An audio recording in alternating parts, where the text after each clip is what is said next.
বন্ধুরা, আজ আমার শ্রী ভাগবত গীতার অষ্টাদশ অধ্যায়ের 10ম দিন আমি পড়ছি, আপনারা শুনুন। শ্লোক: নো তদন্তি পৃথিবাং বা দিবি দেবেশু বা পুনঃ সত্য প্রকৃত জয়ী মুক্তং যদেভি সাত ত্রিভি গুণই। শ্রীল প্রভুপাদের গীতার গান। ব্রহ্মাণ্ডের মধ্যে যত নর দেবলোকে কেহ নহে মুক্ত সেই ত্রিগুণ ত্রিলোকে। অনুবাদ: এই পৃথিবীতে মানুষদের মধ্যে অথবা স্বর্গের দেবতাদের মধ্যে এমন কোনো জীব নেই যে প্রকৃতির গুণ থেকে মুক্ত। তাৎপর্য: ভগবান এখানে সারা জগৎ জুড়ে জড়া প্রকৃতির তিনটি গুণের যে সমষ্টিগত প্রভাব তার সারমর্ম বিশ্লেষণ করছেন। শ্লোক: ব্রাহ্মণ ক্ষত্রিয় বিশানাং শূদ্রানাং চ পরন্তপ কর্মাণি ভক্তানি স্বভাব প্রভ বৈগুণই। শ্রীল প্রভুপাদের গীতার গান। ব্রাহ্মণ ক্ষত্রিয় বৈশ্য শূদ্র পরন্তপ স্বভাব প্রভাবে গুণ হয় কর্ম সব।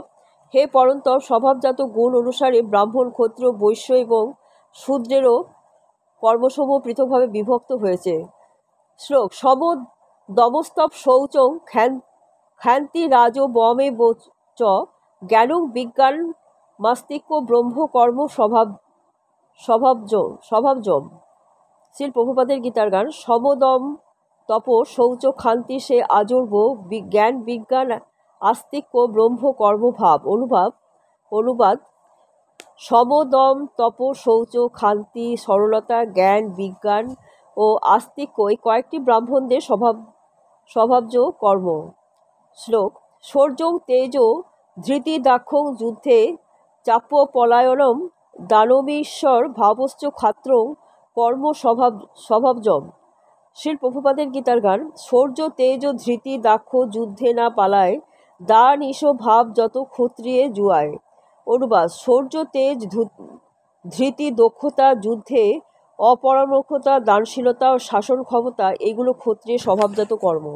শ্লোক: কৃষি গৌরক্ষ বাণিজ্যং বৈশ্য কর্ম স্বভাবজম পরিচর্যাত্মকম কর্ম শূদ্রাস্যপি স্বভাবজম।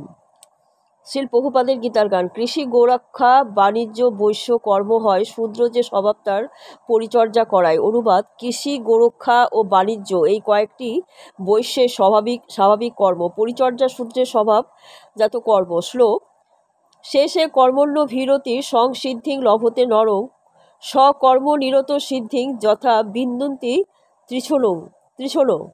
শ্রীল প্রভুপাদের গীতার গান। উচ্চ নিজ যত কর্ম সবে সিদ্ধি হয় সকর্ম করিয়া গুণ সংসার তরই। অনুবাদ: সকর্ম নিরত ব্যক্তি সকর্মে অভিরত হয়ে যেভাবে সংসিদ্ধি লাভ করে তা শ্রবণ করো। শ্লোক: যত প্রবৃত্তি ভূতানাং যেন সর্বমিদং ততম সকর্মণা তমভাস্যং সিদ্ধি বিন্দতি মানব। শ্রীল প্রভুপাদের গীতার গান। যিনি ব্যষ্টি সমষ্টি বা জগৎ কারণ যাহা হতে ভূতগণের বাসনা জীবন সকর্ম করিয়া যদি সেই প্রভু ভজে সিদ্ধিলাভ হয় তার সংসারে না মজে। অনুবাদ: হে পরমেশ্বর ভগবান থেকে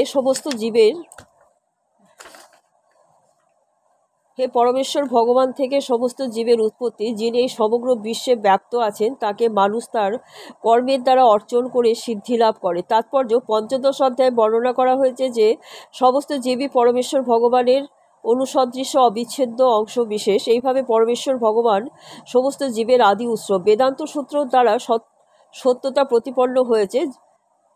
জন্মাদর্শ যত পরমেশ্বর ভগবান প্রত্যেকটি জীবসত্তারই প্রাণের উৎস। ভগবদ্গীতার 7ম অধ্যায়ে বলা হয়েছে যে পরমেশ্বর ভগবান তার দুটি শক্তি অন্তরঙ্গা শক্তি এবং বহিরঙ্গা শক্তির প্রভাবে সর্বব্যাপ্ত। তাই সকলেরই কর্তব্য হচ্ছে পরমেশ্বর ভগবানকে তাঁর শক্তিসহ আরাধনা করা। সাধারণত বৈষ্ণব ভক্তেরা ভগবানের অন্তরঙ্গা শক্তিকে ভগবানের উপাসনা করেন। তার বহিরঙ্গা শক্তি হচ্ছে তার অন্তরঙ্গা শক্তির বিকৃত প্রতিবিম্ব। বহিরঙ্গা শক্তিটি হচ্ছে পটভূমি, কিন্তু পরমেশ্বর ভগবান পরমাত্মা রূপে নিজেকে বিস্তার করে সর্বত্র বিরাজমান। তিনি সমস্ত দেবদেবী, সমস্ত মানুষ, সমস্ত পশু সকলেরই পরমাত্মা এবং সর্বত্র বিরাজ করছেন। তাই সকলেরই এটা জানা উচিত যে পরমেশ্বর ভগবানের বিভিন্ন অবিচ্ছেদ্য অংশ বলে তাদের সকলেরই কর্তব্য হচ্ছে ভগবানের সেবা করা। সকলেরই উচিত সর্বতোভাবে কৃষ্ণ ভাবনাময় হয়ে ভগবান শ্রীকৃষ্ণের অভিযুক্ত সেবায় নিযুক্ত হওয়া।